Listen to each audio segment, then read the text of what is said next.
ఒక అడవిలో ఒక నక్క ఉండేది. దానికి ఆశ ఎక్కువ. అన్నీ తనకే కావాలని పేరాశ.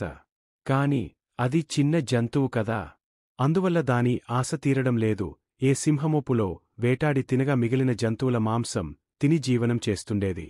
ఇలా ఉండగా ఒక వేటగాడు లేడిని చంపి దానిని భుజాన వేసుకుని వస్తున్నాడు. అంతలో అతడికి ఒక అడవిపంది కనిపించింది.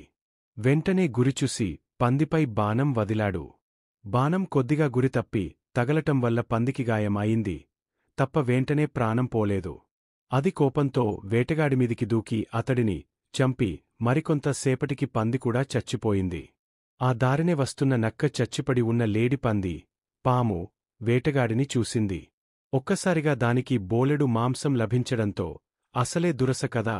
వేటగాడి పక్కనే పంది ఉన్న బాణంకు నరం బిగించి ఉంది.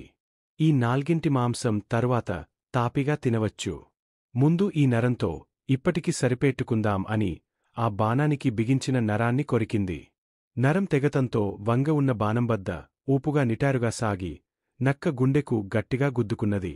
నక్క అక్కడికక్కడే మరణించినది.